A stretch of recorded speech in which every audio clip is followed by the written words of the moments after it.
ಎಲ್ಲ ಅಮ್ಮಂದ್ರಿಗೂ ಬೆಳಗ್ಗೆ ಎದ್ದಿದ ತಕ್ಷಣ ಮಕ್ಕಳು ಬ್ರೇಕ್ಫಾಸ್ಟ್ಗೆ ಅಥವಾ ಲಂಚ್ ಬಾಕ್ಸಿಗೆ ಏನು ಮಾಡಬೇಕು ಅಂತ ತಲೆ ಕೆಡಿಸ್ಕೊತಾ ಇರ್ತೀವಿ.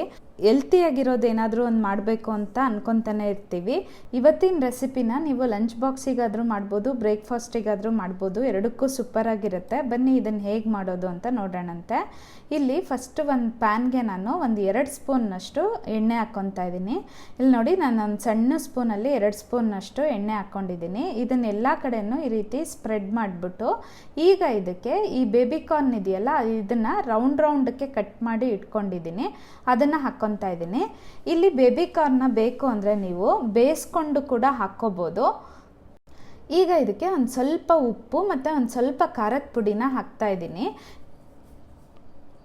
ಇದೆರಡನ್ನು ಹಾಕ್ಬಿಟ್ಟು ಚೆನ್ನಾಗಿ ಮಿಕ್ಸ್ ಮಾಡಿ ಒಂದು ಲಿಡ್ ಕ್ಲೋಸ್ ಮಾಡಿಬಿಟ್ಟು ಒಂದು 5ರಿಂದ 10 ನಿಮಿಷ ಬಿಟ್ಟರೆ ಸಾಕು. ಇದು ಚೆನ್ನಾಗಿ ಬೆಂದೋಗಿರುತ್ತೆ ಮತ್ತು ಕ್ರಿಸ್ಪಿಯಾಗಿ ಕೂಡ ಆಗಿರುತ್ತೆ. ಈಗ ಇದು ಚೆನ್ನಾಗಿ ಬೆಂದಾಗಿದೆ. ಈಗ ಇದನ್ನು ನಾನು ಒಂದು ಬೌಲಿಗೆ ತಕ್ಕೊತಾ ಇದ್ದೀನಿ. ಈಗ ಅದೇ ಪ್ಯಾನ್ಗೆ ಇನ್ನೊಂದು ಸ್ಪೂನ್ನಷ್ಟು ಎಣ್ಣೆ ಹಾಕ್ಕೊತಾ ಇದ್ದೀನಿ. ಅದಕ್ಕೆ ಪನ್ನೀರನ್ನ ನಾನು ಈ ರೀತಿ ಕ್ಯೂಬ್ಸ್ ಆಗಿ ಕಟ್ ಮಾಡಿ ಇಟ್ಕೊಂಡಿದ್ದೆ, ಅದನ್ನು ಹಾಕ್ತಾ ಇದ್ದೀನಿ. ಈಗ ಇದಕ್ಕೆ ಒಂದು ಸ್ವಲ್ಪ ಖಾರದ ಪುಡಿ ಮತ್ತು ಒಂದು ಸ್ವಲ್ಪ ಉಪ್ಪು ಹಾಕ್ತಾ ಇದ್ದೀನಿ.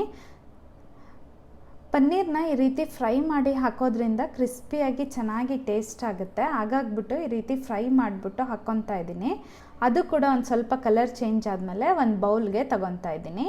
ಈಗ ಅದೇ ಪ್ಯಾನ್ಗೆ ಇನ್ನೊಂದು ಸ್ಪೂನ್ನಷ್ಟು ಎಣ್ಣೆ ಹಾಕ್ಬಿಟ್ಟು ಒಂದು ಈರುಳ್ಳಿನ ಉದ್ದುದ್ದ ಕಟ್ ಮಾಡಿ ಇಟ್ಕೊಂಡಿದ್ದೆ, ಅದನ್ನು ಹಾಕ್ಕೊತಾ ಇದ್ದೀನಿ. ಈರುಳ್ಳಿ ಹಾಕ್ಕೊಂಡ್ಬಿಟ್ಟು ಒಂದು ಸ್ವಲ್ಪ ಚೆನ್ನಾಗಿ ಫ್ರೈ ಮಾಡ್ಕೋಬೇಕು. ಈಗ ಇದಕ್ಕೆ ಶುಂಠಿ ಬೆಳ್ಳುಳ್ಳಿನ ಜಜ್ಜಿಬಿಟ್ಟು ಹಾಕ್ಕೊತಾ ಇದ್ದೀನಿ. ನೋಡಿ, ನೀವು ಶುಂಠಿ ಬೆಳ್ಳುಳ್ಳಿ ಪೇಸ್ಟ್ ಇದ್ದರೆ ಅದನ್ನು ಕೂಡ ಯೂಸ್ ಮಾಡ್ಕೋಬೋದು. ಇದನ್ನು ಹಾಕಾದ್ಮೇಲೆ ಚೆನ್ನಾಗಿ ಎಣ್ಣೆಯಲ್ಲಿ ಫ್ರೈ ಮಾಡ್ಕೋಬೇಕು, ಅದ್ರದ್ದು ಹಸಿ ವಾಸನೆ ಎಲ್ಲ ಹೋಗಬೇಕು. ಈಗ ಇದಕ್ಕೆ ರೆಡ್ ಚಿಲ್ಲಿ ಸಾಸ್ನ 2 ಸ್ಪೂನ್ನಷ್ಟು ಹಾಕ್ಕೊತಾ ಇದ್ದೀನಿ. ಆಮೇಲೆ ಸೋಯಾ ಸಾಸು 1 ಸ್ಪೂನ್ನಷ್ಟು, ಮತ್ತು ಫಸ್ಟ್ ನಾನು ಇಲ್ಲಿ ಒಂದು 2 ಕಪ್ಪಷ್ಟು ಅನ್ನನ ಮಾಡಿ ಇಟ್ಕೊಂಡಿದ್ದೆ, ಅದನ್ನು ತಣ್ಣಗಾಗ್ಲಿಕ್ಕೆ ಕೂಡ ತೆಗ್ದಿದ್ದೆ.